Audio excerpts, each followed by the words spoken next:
সারা রাত ধরে মুষলধারায় বৃষ্টি হয়েছে। চারিদিকে সবুজে ঘেরা গ্রামের পথঘাট জলে ভরে গেছে। গ্রামের এক প্রান্তে ছোট্ট একটি বাড়িতে থাকত করুণা আর তার বাবা মা এবং তাদের প্রিয় মাছ ভরা পুকুর। সেদিন রাতে খেতে বসে করুণার বাবা বলছিল, এত বৃষ্টিতে কোনো কাজ পাচ্ছি না, হাতে তেমন টাকা পয়সাও নেই। ভাবছি কাল আমাদের পুকুরের মাছগুলো ধরার ব্যবস্থা করব। মাছ বিক্রির টাকা দিয়ে এই বর্ষাকালটা কেটে যাবে।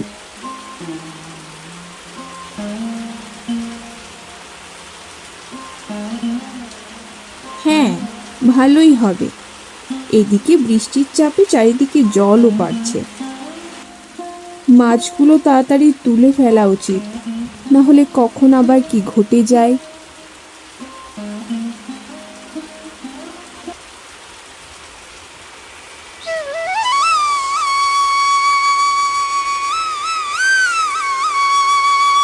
সকালে বৃষ্টি একটু থেমে আসলেই ছাতা হাতে বাড়ির বাইরে বের হলো করুণা।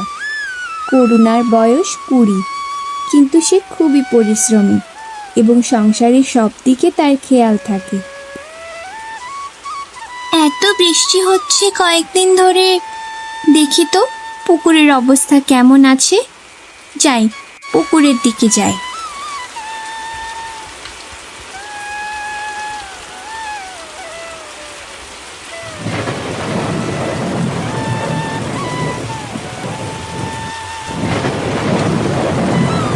হাঁটতে হাঁটতে সে পুকুর ঘাটে এসে পৌঁছলো। সেখানে গিয়ে যা দেখলো তাতে তার বুকটা হাহা করে উঠল। না, এটা কি হয়ে গেছে? বাবা যে কালই বলছিল আজ সকালের মধ্যে পুকুরের মাছ ধরবে, কারণ এই বৃষ্টির মধ্যে অন্য কাজ নেই। তার পক্ষে সংসার চালানো কঠিন হয়ে পড়েছে। আমাদের শেষ ভরসা ছিল এই পুকুরটা, আর আজকে সেই সব দেখছি। সে কিছুক্ষণ স্থির হয়ে দাঁড়িয়ে রইল, তারপর চোখে জল নিয়ে দ্রুত পায়ে বাড়ির দিকে রওনা দিল। বাড়িতে ঢুকেই সে তার মায়ের সামনে এসে দাঁড়ালো। কি হয়েছে রে করুণা? তোর মুখটা এমন ফ্যাকাশে লাগছে কেন? মা, আমাদের পুকুরের সব মাছ চলে গেছে বন্যার জলের সাথে। সারা পুকুর ভেসে গেছে।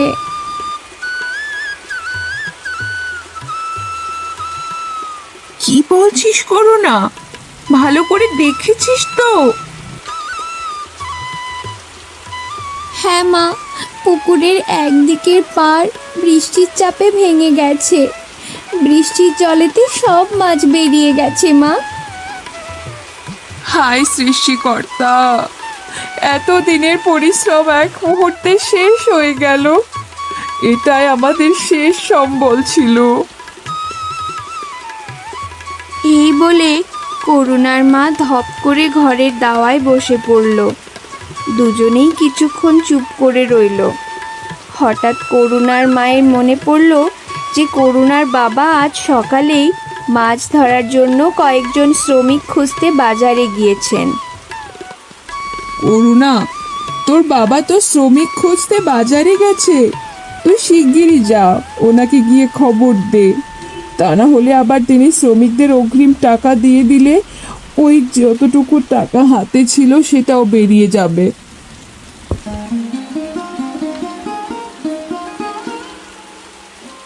ঠিক আছে মা, আমি এক্ষুনি যাচ্ছি। করুণা তাড়াতাড়ি ছাতা নিয়ে বেরিয়ে পড়ল তার বাবাকে খবর দিতে গ্রামের বাজারের দিকে। বাজারে গিয়ে সে তার বাবাকে দেখতে পেল। আরে করুণা মা, তুই এই বৃষ্টির মধ্যে আবার তুই বাজারে এলি কেন? কিছু দরকার হলে আমায় বলে দিতিস।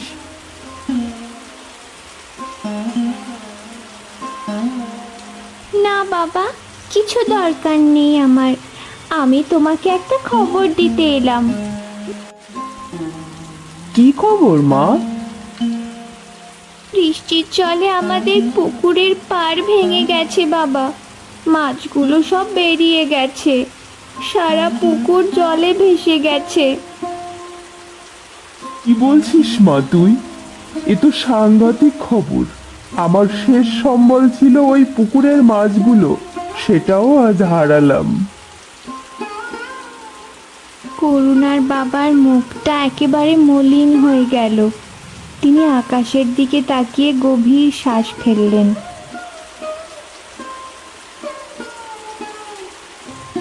করুণার বাড়িতে তখন দুশ্চিন্তার ছায়া। বৃষ্টি তখনও থামেনি।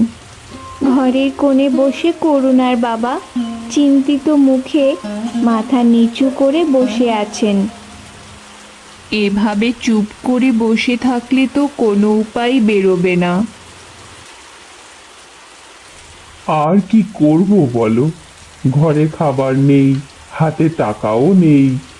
এই বৃষ্টির জন্যে হাতে একটা কাজও নেই। মাছগুলোই ছিল আমাদের শেষ ভরসা, সেগুলোও আজ চলে গেল।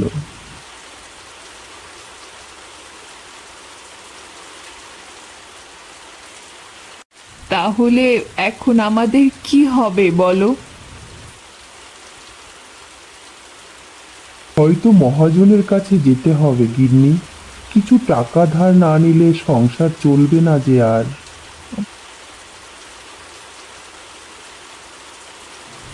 মহাজনের টাকা মানে তো নতুন বিপদ ডেকে আনা। তার সুদের টাকা কোনোদিনও শেষ হবে না, উল্টে আরো বেড়ে যাবে। মেয়েটা ঠিকই বলছে, কিন্তু আমাদের তো এখন কোনো রাস্তাও খোলা নেই।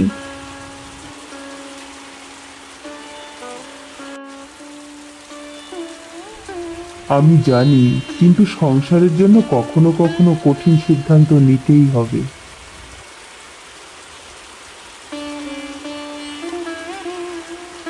বাবা, আমাকে একটা শেষ চেষ্টা করতে দাও। আমি এত সহজে হার মানতে চাইছি না। কি চেষ্টা মা? আমি আবার পুকুরের পাড়ে যাব। যদি কোনো মাছ দেখি তাহলে সেটা বিক্রি করে অন্তত 2-1 দিনের খরচ চলবে। এই বৃষ্টিতে আবার যাবি? হ্যাঁ মা, আমি একবার শেষ চেষ্টা না করে হার মানতে চাই না।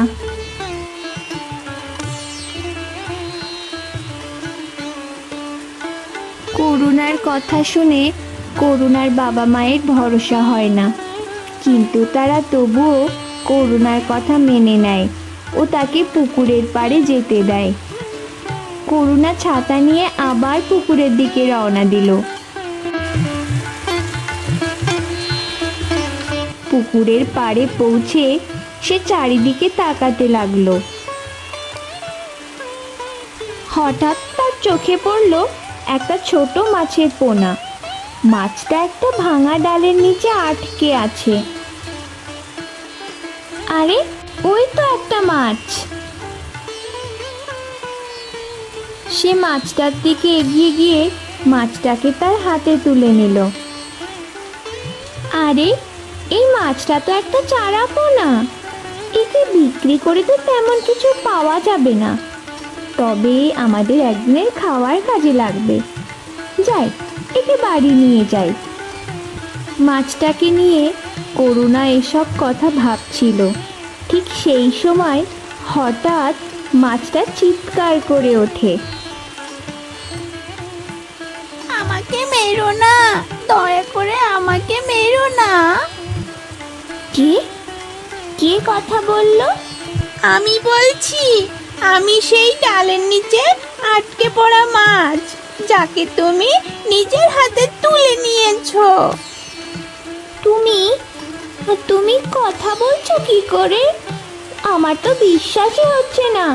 মাছ কখনো কথা বলতে পারে নাকি? সব মাছ পারে না, কিন্তু আমি পারি। আমাকে তুমি দয়া করে নদীতে ছেড়ে দাও, আমি বাঁচতে চাই।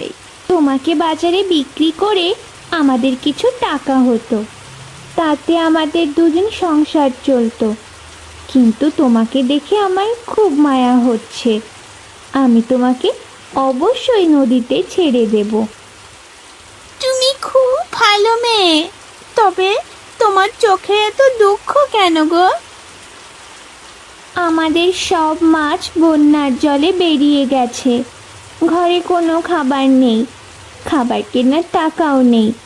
বাবা মহাজনের কাছ থেকে টাকা ধার নিতে চাইছেন, কিন্তু তার থেকে টাকা ধার নিলে হয়তো কোনোদিনও সে ধার শোধ হবে না, উল্টে বেড়ে যাবে। তাহলে তো তোমাদের সত্যি অনেক বড় বিপদ। আমি হয়তো তোমাদেরকে সাহায্য করতে পারি। সত্যি? কিন্তু কিভাবে? প্রথমে আমাকে নদীতে ছেড়ে দিয়ে এসো, তারপর আগামীকাল সকালে পুকুর পাড়ে এসো। দেখবে তোমাদের পুকুরে কচুরিপানায় ভরে গেছে। কচুরিপানা? কিন্তু এখন আমরা কচুরিপানা দিয়ে কি করব? সেই কচুরিপানার মাঝে অনেক সুন্দর ফুল ফুটবে। তুমি ফুলগুলো তুলে চপ বানিয়ে বাজারে বিক্রি করো। কচুরিপানা খুব দ্রুত জন্মায়, তাই সহজে কচুরিপানার ফুল শেষ হয় না। গোটা বর্ষাকাল তোমরা কচুরিপানার ফুলের চপ ভেজে বিক্রি করতে পারবে। কিন্তু মানুষ কি কচুরিপানার ফুলের চপ খাবে? সত্যি বিক্রি হবে? খাবে গো, খাবে, কারণ এমন চপ আগে কেউ কখনো খায়নি। নতুন জিনিস মানুষ সব সময় পছন্দ করে ও একবার হলেও চেখে দেখতে চায়। আর মানুষ কুমড়ো ফুলের চপ খেতে পারলে কচুরিপানার ফুলের চপ কেন খেতে পারবে না গো? আমি তোমার কথা শুনে অবশ্যই কচুরিপানার ফুলের চপ বানাবো। এখন চলো, তোমাকে নদীতে ছেড়ে দিয়ে আসি। ঠিক আছে বন্ধু, চলো। তারপর করুণা মাছটাকে বুকে আগলে নিয়ে নদীর দিকে হাঁটতে শুরু করে। বৃষ্টি ভেজা আকাশের নিচে তার মনে প্রথমবারের মতো নতুন আশার জন্ম হলো।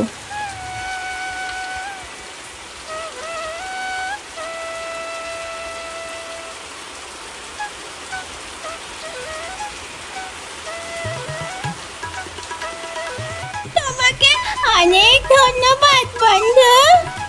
তোমার যখনই কোনো কিছু দরকার হবে নিঃসংকোচে আমায় বলবে। এই নদীর পাড়ে এসে মাছ ভাই বলে ডাক দিলেই আমি চলে আসব। আজ তবে আসি, আবার দেখা হবে বন্ধু, ভালো থেকো। বিদায় বন্ধু, বিদায়। পরের দিন সকালে ঘুম ভাঙতেই করুণার মাছের কথা মনে পড়ে গেল। মাছটার কথা কি সত্যি হবে, নাকি সবটাই আমার কল্পনা ছিল?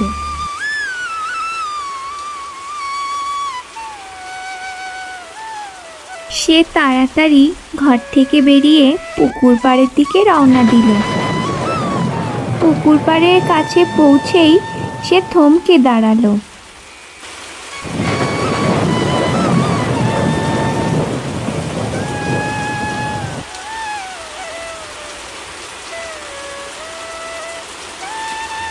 পুরো পুকুর কচুরিপানায় ঢাকা, আর সেই কচুরিপানার মাঝে অসংখ্য বেগুনি রঙের ফুল ফুটে আছে। করুণা অবিশ্বাসের চোখে চারিদিকে তাকাতে লাগলো। মাছটা তো সত্যিই বলেছিল। এ তো দেখি একদমই অবিশ্বাস্য ব্যাপার। এত কচুরিপানার ফুল এক রাতেই ফুটে গেছে। এখান থেকে কিছু ফুল তুলে নিয়ে গিয়ে মাকে বলিয়ে চপ বানিয়ে দিতে। এরপর করুণা কিছু কচুরিপানার ফুল তুলে একটি ঝুড়ি ভরে তার বাড়ির দিকে রওনা দিল।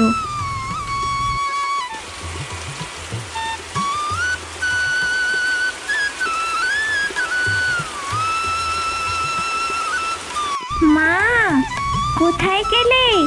শিগগিরই একবার বাইরে এসো, দেখো কি নিয়ে এসছি।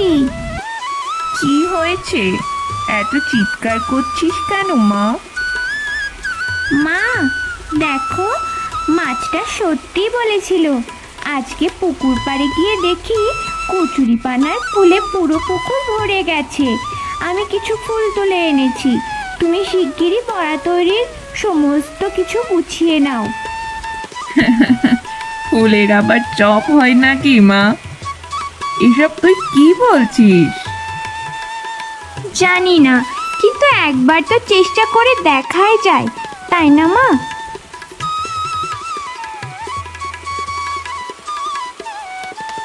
এরপর করুণা আর তার মা ফুলগুলো তুলে পরিষ্কার করলো।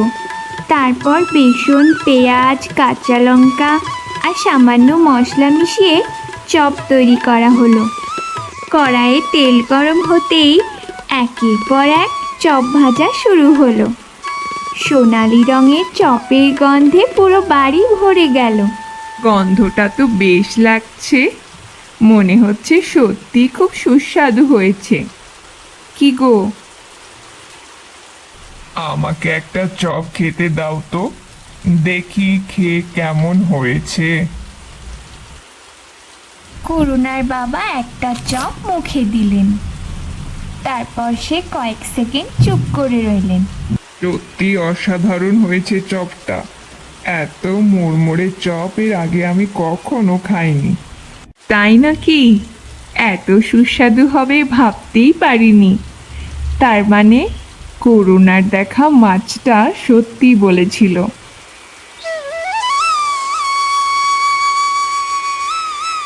সেদিন করুণা একটা ঝুড়িতে চপ সাজিয়ে গ্রামের বাজারে গেল। বাজারে সবাই কৌতূহলী হয়ে তাকাচ্ছিল। এর মধ্যে একজন ক্রেতা এসে বলল, এগুলো আবার কিসের চপ? এরকম ফুলের মতো চপ তো এর আগে কখনো দেখিনি। হ্যাঁ কাকু, ঠিক ধরেছ, এগুলো কচুরিপানা ফুলের চপ। কচুরিপানা ফুলের চপ? এসব কি বলছো? কচুরিপানার ফুলের আবার চপ হয় নাকি? একটা খেয়ে দেখুন না কাকু, ভালো না লাগলে টাকা লাগবে না। তারপর লোকটা একটা চপ কিনে খেলো। খাওয়ার পর তার চোখ বড় বড় হয়ে গেল। বাহ, দারুণ স্বাদ তো, আর এত মুচমুচে। এইরকম চপ তো এর আমি আগে কখনো খাইনি। তুমি এক কাজ করো, আমাকে 10টা ফুলের চপ প্যাক করে দাও, আমি বাড়ি নিয়ে যাব। প্রথম ক্রেতার মুখে এসব শুনে করুণা খুবই আনন্দিত হয়, আর পাশে দাঁড়ানো অন্য লোকেরাও এগিয়ে আসে।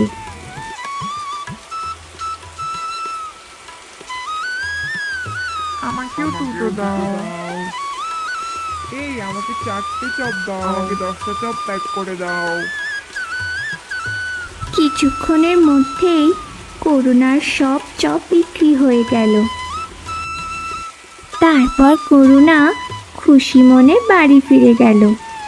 কি রে মা, কিছু বিক্রি হয়েছে কি? সব বিক্রি হয়ে গেছে মা। সবার তো কচুরিপানা ফুলের চপ খুবই ভালো লেগেছে। তুমি কালকেও বানিয়ে দেবে, আমি সকাল সকাল বাজারে বিক্রি করার জন্য নিয়ে যাব। এইভাবে তো আমাদের চপ বিক্রি হলে আমাদের আর কোনো দুঃখ কষ্টই থাকবে না। সত্যি মা, তুই ছিলিস বলে আজকে আমাদের সংসারটা বাঁচলো। হ্যাঁ মা, আজ তোর জন্যই আমাদের মহাজনের কাছে যেতে হলো না, না হলে যে কি হতো। ঈশ্বর সত্যি আমাদের দিকে মুখ তুলে তাকিয়েছেন।